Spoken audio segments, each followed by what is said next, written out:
Good day, I'm Stephen McHugh, and this is your JIS News for Thursday, October 6, 2022. Minister of Constitutional Affairs Marlene Malahoo Fort is assuring Jamaicans that the new Bail Act will strike the right balance between human rights and the island's national security needs. Minister Malahoo Fort made the announcement as she tabled the legislation in Parliament yesterday.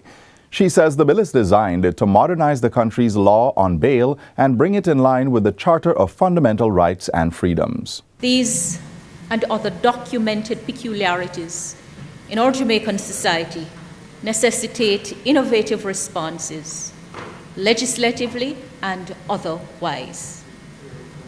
Madam Speaker, in our beloved country where we aspire for security and where we value our rights above all, there is no avoiding a balance between freedom and dignity on the one hand and security on the other.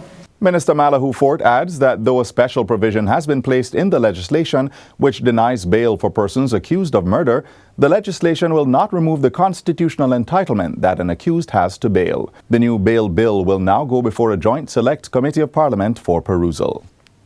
Still in Parliament Wednesday, Prime Minister Andrew Holness says 142 farmers have been formally settled on plots of land located in the Greater Bernard Lodge development area. He says the farmers have received more than $650 million from SCJ Holdings. Prime Minister Andrew Holness also revealed that some of the farmers are already operating in the area. Already, many of the farmers are in full production, with vendors and other persons visiting the farms on a regular basis to purchase produce for retail and domestic use.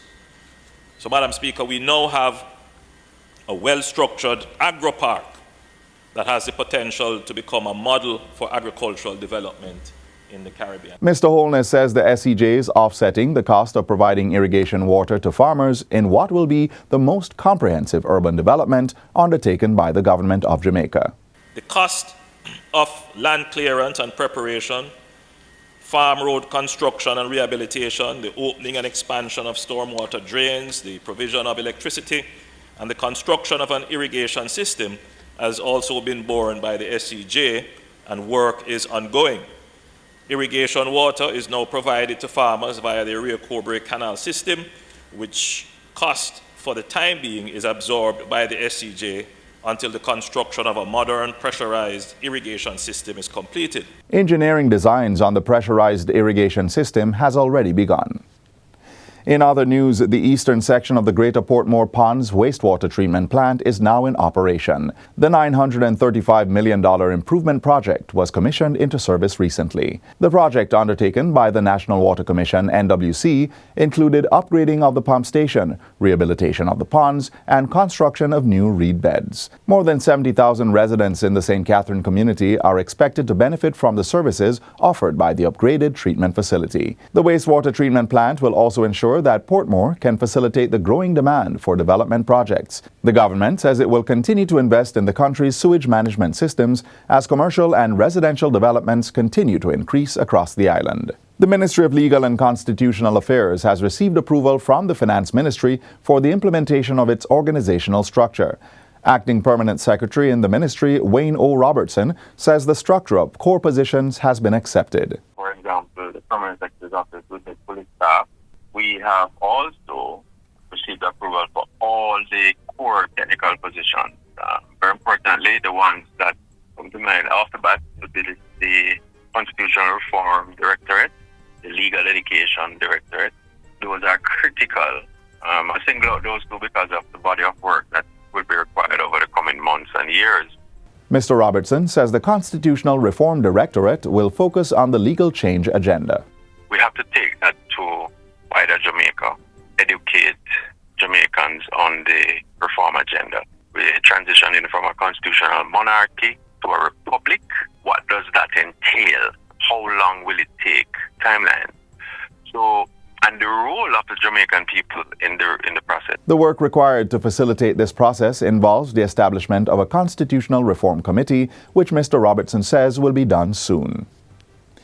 With October being observed globally as Breast Cancer Awareness Month, Jamaicans are being encouraged to make regular screening a priority. Member of Parliament for St. Andrew East Rural, Juliet Holness, made the appeal during Tuesday's sitting of Parliament, saying screening must be the preferred approach to identify any form of the disease in its earliest stages. Cancer, Madam Speaker, is one of the leading causes of death in Jamaica, both for Jamaican men and Jamaican women.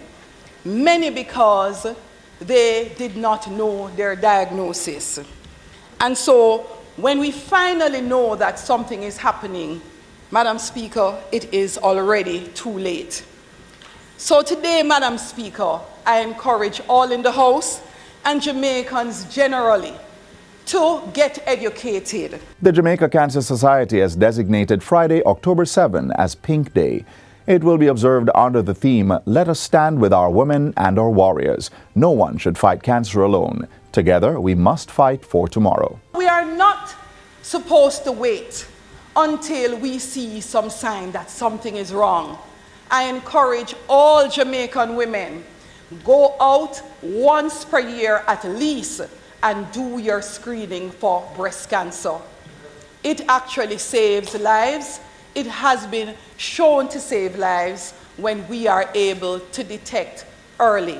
And finally, Jamaicans can benefit from government's mobile service fair this Friday at the St. Gabriel Anglican Church in Maypen. The fair, which will begin at 10 a.m., is being organized by the Public Sector Modernization Division within the Office of the Cabinet. It is part of activities to celebrate National Customer Service Week 2022 and Service Excellence. Persons will be able to apply for their passports, birth certificates, and public passenger vehicle (PPV) licenses and benefit from other services such as free blood pressure, blood sugar, cholesterol, and eye checks. Speaking with JIS News recently, modernization specialist Beverly Seaton Bernard says the week provides an opportunity to focus on the range of government services being delivered to customers. As a public sector, we wanted to also share and bring to the front our service. Even as we are speaking about the kind of improvements that is happening in the public sector, we wanted the citizens of Jamaica to become more aware of the changes that are happening and the impact of the work that is happening through the service excellence policy being implemented in the public sector. Mrs. Bernard says the focus will be on people engagement, which is one of the pillars of the service excellence policy launched by Prime Minister Andrew Holness in July. National Customer Service Week 2022 and Service Excellence will run from October 2 to 8 under the theme Celebrating Service Excellence, Reigniting a Culture of Care. And that's it for JIS News Today. I'm Stephen McHugh. Thanks for watching.